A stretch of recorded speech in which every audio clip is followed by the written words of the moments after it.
Hey guys, Lucas from iExplore here. Today we're in a very special location. We're on the island of Hachijojima, which is, I don't know, like 200 miles south of Tokyo. And why am I here? Well, I'm here, obviously to shoot the beautiful view that is right next to me here, but also because this is where Axel lives, the guy behind the camera. So he invited me over and I'm spending a week here doing some shooting. And it's been a good time so far, but more on that later. First, I want to tell you guys, of course, please support us on Patreon. It helps us out a lot. And especially to do more and more videos like this outside of Tokyo. There's this time it's my own little personal trip, but if we have a budget, we can actually do these, specifically just for the purpose of shooting videos. So please help us out if you can. Also, this video is sponsored by portraitmode.io, which is a photo sharing app that I've been using for a few months now. Well, not an app yet, it's a website, but it will be an app soon, and I'm looking forward to that because I want to use it on my phone, not just on the desktop browser. All right, quite like it on there. Check it out. Maybe I'll see you on there, if you like it. All right. Anyway, we'll get on to shooting this beautiful sunset over here. iExplore. Oh. Hey, you guys again! What do you mean again? What? Are you following me? Yes. So those of you who've been watching our channel for a long time will remember Chica, who's been on the channel. And so no, we're not following her. We all came here together. So you're shooting the sunset too, huh? Sure, Okay. of course. This is the perfect spot for a sunset, right? Here, I got to get set up as well. Yeah. Look at the clouds. Great. So, yeah, those of you guys who remember, like I said, she's been on the channel before. But one thing we didn't talk about then, because we were doing street photography and whatnot, is actually that Chica is a very accomplished landscape photographer, like mountains, alpine kind of environments. But how often do you shoot in like a tropical environment? Tropical environment. Yeah, like very this kind of, rare. Very rare, Yeah. right? But is this kind of like how you shoot when you're up in the mountains, in the snowy mountains sometimes? With a tripod, Yeah, fixing doing the sunset. Yeah. I'm sure we'll be showing some of Chica's photos at this point, like on the screen to give you an idea. It's very different from what we're shooting now, but again, we don't usually go to these tropical places. All right, let's see. But it doesn't matter if it's tropical or like a snow-capped mountain. That's right? true. In terms of the composition and the framing and whatnot, it doesn't change anything, right? Now we were very worried about the sunset even being here, right? Right. Because it's kind of a typhoon season. But in a way, those of you who shoot landscape, it's actually a good chance, right, Chica? After the stormy weather, right? Actually, today is before the storm, like in between, right? In between. Yeah, This is we're very lucky. There's another typhoon on the way, so this is like, we took a chance and came out here, and I mean, it's beautiful. So Yeah, I think we how are you shooting? Because you have a different lens than me. I have the 14 to 24, you have a 24 to 120. Right. What do you got here in terms of, your framing is better than mine. Is it? I like it. Mine is a little too wide, but I can crop it a lot. And I'm also, guys, shooting full manual now. Usually when I do landscapes, I do full manual so I can adjust the exposure bit by bit as needed. And also, I'm looking at my histogram a lot when I do a landscape. We almost never talk about histograms when I'm doing street. Do you look at the histogram? Are you using it? Yeah. You check it each time, I right? check each time like this. Yeah. And so when you're looking at the histogram, what are you looking for? What are you checking? Checking the lights, how do you say? The exposure? Checking the exposure. But I mean, so how do I, looking at this one, which maybe we'll show this on the screen. I'll probably capture it from Lightroom later. So it'll look a little bit different than this one. What are you looking for here? Like what do you care about in the histogram? I checked like the, how do you say? Like how far it is to the left or to the right? Yeah. And so like this one is a lot on the left, but is that bad in this case? Yeah, if it's too far to the left, it's really bad. It means it's too dark. So I try not to, but in this case it is a lot to the left, and mine is the same. It's like all on the left, but I don't think it's bad. So why? Well, now it's getting a little too far, so I'm going to start changing my exposure here. But actually, for this moment, too far to the left is not bad. Actually, right, I think so too. But not to the far right. To the right, yeah. Because we're trying to get the sun. Yeah, that's what I think too. Yeah. So, yeah, we'd almost never talk about histograms on this channel, guys, because it doesn't really come up. But for landscapes, I often check it because when you look at the screen here, it's kind of hard to tell, and especially when it's bright out here, there's a lot of contrast. I'm not sure what things look like. So the histogram never lies, basically, right? Now, Chica, I'm gonna ask you for a favor. Do you want to switch lenses? Oh. Because I brought the wide lens. I love the wide lens, but I think it's actually a little too wide. Let me get one more shot with it. Just one more. Tomorrow's lunch. Yeah. Tomorrow's lunch? Lunch is on me? Lunch is on you tomorrow. That's worth it. That's a deal. All right, go ahead. Give me your lens. We'll swap them real quick so we don't get any stuff on the sensors. I got it. Although, those of you who know, the Z9 has this cool like shutter protection curtain thing. So let's move over here a little bit. I think we can move a little bit. These people have gone. We wanted to originally shoot this video here on this little space. But of course, right at sunset, like 20 people showed up. And kind of took the spot, so we shot on the side there. Okay. Yeah, okay. Yeah, I don't need to lean it with this lens. This is fine. All right. Yeah. So Chica, when you were in a place like this, like we're shooting a video here, so we're kind of stuck here a little bit, but on your own, would you stay here longer and keep watching the sunset? Like, do you think it's going to get even more beautiful later? Yeah. Usually, like after the sunset, like 5 minutes after the sunset, it's gonna be beautifully red or pink or purple. Okay, so let's stay here. With the clouds. Let's stay here. Clouds, yeah, and there are some clouds, right? Yeah. Most of the people, like most of the tourists or like are gone people already. are gone after, before the sunset. Which is exactly like I said, what happened. There was a bunch of people here, and now they're all gone. But actually, after the sunset, it's gonna be. Well, there you go. This is why the bozos with tripods do it. We stay longer. Yeah, that's why we need a tripod. That's true. So I'm not the best landscape photographer, and honestly, I'm well aware that with landscape shooting, and Chica, I think you would agree, with shooting landscape, like 90% of the job is getting to the spot. Yeah, right? true. It's not just like, because the settings and this is the easy part, right? And we didn't really get to like the best spot in the world today. It's just, it's like a famous spot, like a popular spot.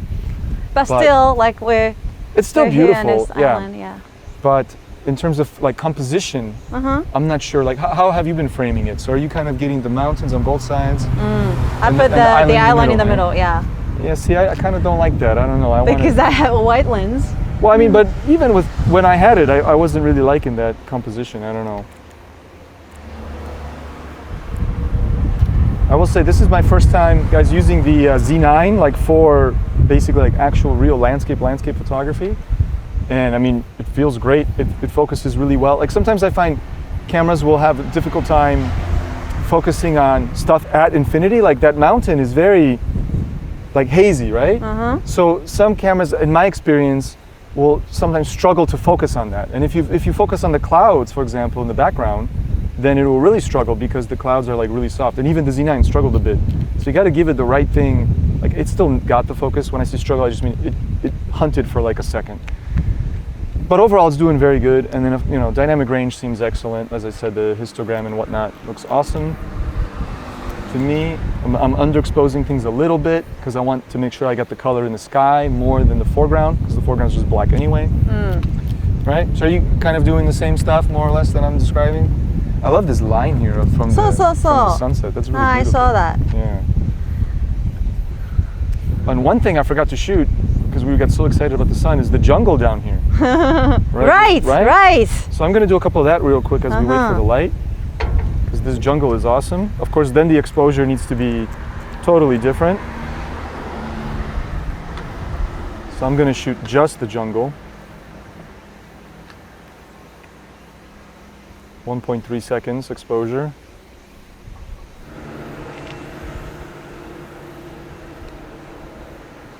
Get another nice jungle shot, really wide.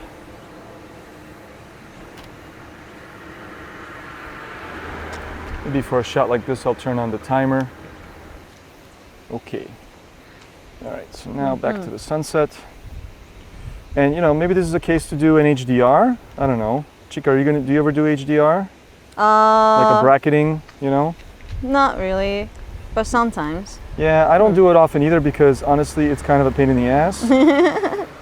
But let's see, let's do it. 3 shots, 2-stop increment. We're gonna do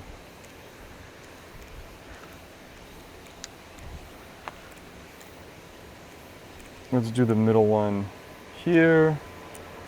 F10. Or F8, I mean, I should say. And the nice thing is I find when, I haven't done it on this one yet, but let's see.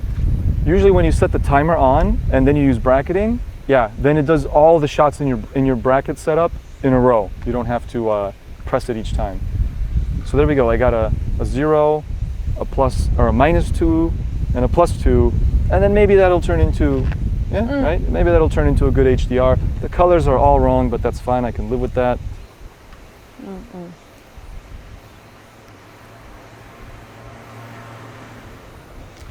So what Look do you at think? the Kojima, Hachijo Kojima. Yeah, I mean, it looks beautiful now. Now it looks like it's like a volcano, isn't it? Is it a volcano? Oh, it looks like a volcano like now. with the Yeah, that's clouds, true, because the cloud looks like a smoke coming out, ash plume. I mean, the colors out there are beautiful right now. This is just fantastic. So it's kind of like a little bit purple, a little bit blue.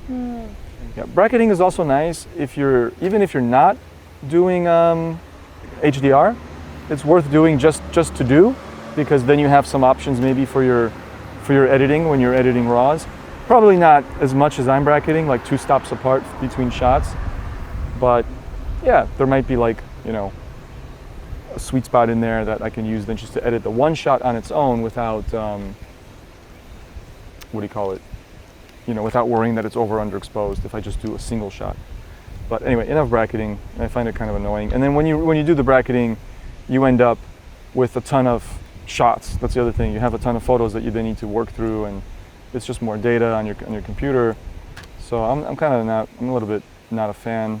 I only do it when it's absolutely necessary for very specific shots. There we go. The cloud goes so fast. Yeah. Actually, that makes me wonder, not wonder, but regret that I didn't bring a filter, Nancy. I can maybe get it down to like 2 seconds, maybe on f16. Oh, f22. Wow, this lens goes up to f22. You didn't know that? I didn't know this lens went to 22. I thought it went just to 16, because the old 14 to 24 for Nikon only went to 16. I'm pretty sure. Maybe I just don't remember. Anyway, I rarely use 22. This rarely comes up in our videos on this channel, because how often am I going to use f22 when doing like what we usually do, street and urban photography, especially at night? Right. But they say that, from what I read and heard, is that most lenses get a little bit less sharp. But yeah, the point is, I kind of don't care. Like if I need that exposure, I'll do it, even if it means it's a little bit less sharp. I can live with it. I'm not one of those like pixel peepers that I'd rather get the shot, because anyway, you're not going to be looking at this at full resolution. Even if you print it, you're not going to be looking at it from 2 inches in front. You're going to, if it's 1 meter by a meter and a half, you're going to be standing 10, 15 feet. I like how I mix my units, meters and feet there, but you get the point. If it's a big print, you're not going to stand right in front of it, so who cares if it's absolutely perfectly sharp? It's not the most important thing. It's something that I care about, and if I can achieve it, great, but it's not something that will prevent me from taking a photo. And in this case, just I blew it up. I haven't tried this lens on 22, and I mean, it looked really good, so maybe it's not even an issue, but some lenses apparently do get less sharp on smaller apertures. What do you think of the colors right now? This is fantastic, I like it, right? yeah. These big scary clouds coming in are kind of a little bit ruining it, but the view itself, like out there, is just absolutely beautiful. It's like a dark purple. Yeah, beautiful colors. And check this out. Look at this. Look at the clouds in my photo. Oh, great! The view is great, and it's raining a little bit. So like I said, guys, there's typhoons coming and going, and actually these big scary clouds, they just put a little drizzle on us. So like a big downpour can come in like at any minute. I mean, probably not, because the clouds are blowing that way and there's some blue sky over there. In fact, I think that's what we should wait for. Look at it. These clouds are about to disappear in a second. Eh? That's going to really change the view here. So when you're doing a landscape like this, when you go on the mountains or something, do you wait this long usually? We've been here like more than 30 minutes now. Yeah, usually I wait for an hour or something. An hour? Yeah. Okay, so this is nothing. Until it gets dark. Until it gets completely dark. Yeah. So you just want to make sure. You want to make sure I don't miss any chance, any moment. Because if you're walking away and then you turn around and you realize, wow, it's so beautiful now, then you feel stupid, right? I don't want to regret. Me too. Once when I up here on the mountain, high on the mountain, after like I walked like 2 days or 3 days. I gotta take what I can take. Right. You gotta make the most of it. No, I get it. It's very different from what I usually do because, guys, when we're doing street, you know, it's like, I don't wait more than 5 minutes. For street photography? Yeah, for like a good moment. Even if I think there's a good scene with the good people, after 5-10 minutes, I'm bored. I'm already a little bored, you know. We've been here 30-something minutes, 40 minutes. I kind of want to. For street photography, you need also be patient. I know, I agree, but I'm not that patient. I'd rather like come back again tomorrow. You know what I mean? Just try again another day. Whereas here, there's no chance in the day. Right, yeah. I know Axel's getting bored. I can tell. He's like, he wants to go get a beer after this. He's tired of shooting the video. It's getting dark. It is getting dark. It is getting dark. Couple more minutes. Those clouds are almost where I want them. They're going. And once they're there, I think that'll be the best shot that was worth waiting for. But you know, who knows? We might look through our photos and realize the earlier ones were better. I realized also, Chica, this would have been a great time-lapse video to show, don't you think? そうだね。 Because these clouds were moving そうだね。 just right. All right, guys, so we'll stop it there. We've been shooting this for almost an hour, honestly, and we'll probably shoot a little more just for ourselves, but in terms of the video, I think it's good. I hope you guys enjoyed it, just something different, you know, getting out of the city. We're city boys, but Axel's turning me into an island boy, so we're gonna hang out in the island. And maybe we'll do some more shoots with Chica. Was this because good? of the mountain girls. Yeah. Right, and you got a mountain girl, an island boy, Yeah. and a city bozo. It was so much fun. Great, yeah. Thank you for having me. I hope you guys enjoyed it. And of course, please check us out on Patreon, especially if you want to see more videos like this where we go outside of the city, because there's a bit of a cost, of course, to travel around. And don't forget, this video is sponsored by portraitmode.io, the photo sharing website and soon to be app. And I hope to see you guys on there. So thank you guys so much for watching. Hope you enjoyed it. And remember always, challenge your eye. Bye-bye.